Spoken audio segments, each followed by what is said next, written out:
भागीदारी दस्तक, भारत की आवाज। यूनिफॉर्म सिविल कोड यूसीसी पर बीएसपी की क्या प्रतिक्रिया है, उसके संबंध में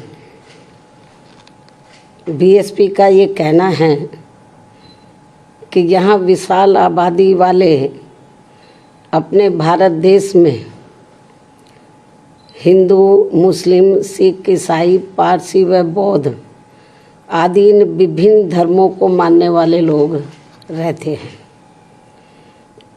जिनके हर मामले में रहन सहन व जीवन शैली आदि के अपने अलग अलग से तौर तरीके, नियम एवं रस्म रिवाजें हैं, जिसे नज़रअंदाज नहीं किया जा सकता है। लेकिन वहीं दूसरी तरफ ये बात भी काफ़ी हद तक सोचने वाली है कि यदि यहाँ सभी धर्मों के मानने वाले लोगों पर हर मामले में एक समान कानून लागू होता है, तो उससे देश कमज़ोर नहीं बल्कि मजबूती होगा। साथ ही लोगों में आपसी सांप्रदायिक सद्भाव व भाईचारा आदि भी पैदा होगा। ये बात भी कई हद तक सही है, जिसे खास ध्यान में रखकर ही भारतीय संविधान की धारा 44 में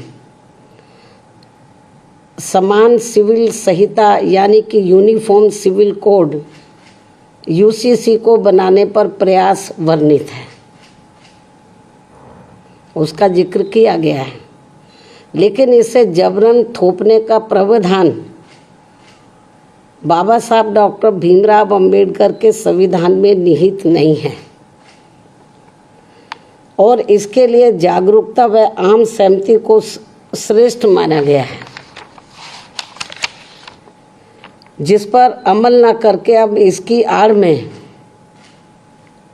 संकीर्ण स्वार्थ की राजनीति करना देश हित में सही नहीं है, जो इस समय की जा रही है। क्योंकि संविधान की धारा 44 में तो समान सिविल संहिता बनाने का प्रयास तो वर्णित है, लेकिन इसे थोपने का नहीं। इसलिए इन सब बातों को खास ध्यान में रखकर ही तब फिर बीजेपी को देश में यूसीसी को लागू करने के लिए कोई कदम उठाना चाहिए था।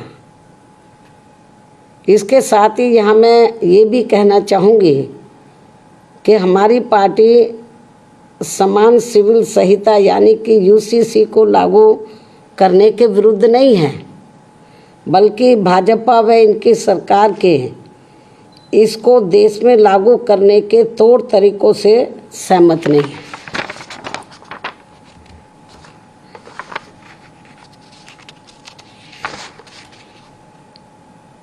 जिसमें सर्वधर्म हिताय व सर्वधर्म सुखाय की नहीं, बल्कि इसकी आड़ में इनकी संकीर्ण स्वार्थ की राजनीति ज़्यादा देखने को मिल रही है, जो उचित नहीं है।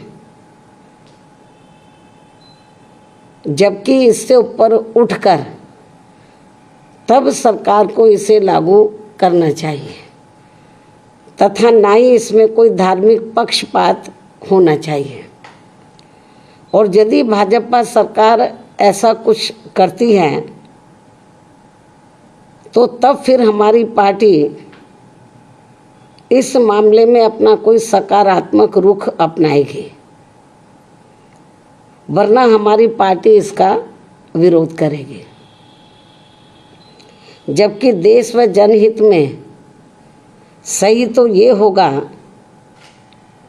कि इस समय सरकार को अति महंगाई, गरीबी, बेरोजगारी तथा शिक्षा, स्वास्थ्य, सुख, शांति, समृद्धि जैसी बुनियादी ज़रूरतों के अभाव से त्रस्त व पीड़ित करोड़ों मेहनतकश व मजलूम देशवासियों के दुख दर्द पर से ध्यान बांटने में समय संसाधन व ऊर्जा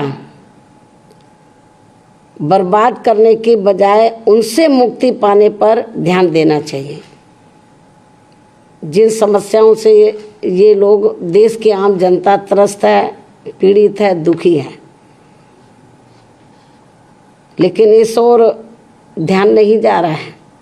इससे ऐसा लगता है कि बीजेपी व इनकी सरकार तो अपनी इन सब कमियों पर से देश की जनता का ध्यान बांटने के लिए, तो ये आम चर्चा है कि अब ये लोग समान कानून बनाने की बात कर रहे हैं कि वो सब पर लागू हो। ये लोग जो है ये बात कर रहे हैं कि यूनिफॉर्म सिविल कोड लाया जाए और सभी धर्मों पर एक जैसा वो लागू हो। तो इससे कुछ ये भी आम चर्चा है लोगों में कि जो इस समय जो प्रमुख समस्याएं हैं जिनका मैंने जिक्र किया है, तो उसकी तरफ सरकार का ध्यान नहीं जा रहा है। इससे लोगों में ये आम चर्चा है कि अपनी इन कमियों पर जनता का ध्यान डाइवर्ट करने के लिए, बांटने के लिए ये लोग यूनिफॉर्म सिविल कोड की बात कर रहे हैं कि इसको लाया जाएगा। तो लेकिन मैंने बताया कि हमको इसके खिलाफ नहीं है, लेकिन इस बात को भी ध्यान में रखकर चलना चाहिए कि अपने देश में विभिन्न धर्मों को मानने वाले लोग रहते हैं, उनके अपने रस्म रिवाज है, उनकी अपनी कार्यशैली है, जन्म से लेकर मृत्यु तक उनके अपने अलग से तौर तरीके हैं। तो जब ये कानून बनाए, इन सब चीज़ों को भी इनको ध्यान में रखकर चलना चाहिए। तो ये भी मेरा इनको ये कहना है, बीजेपी को, इनकी केंद्र की सरकार को। इस खास सलाह के साथ ही अब मैं अपनी बात यहीं समाप्त करती हूँ। धन्यवाद। जय भीम व जय भारत। चैनल को बचाना चाहते हो तो सब्सक्राइब करें, लाइक करें और शेयर करें।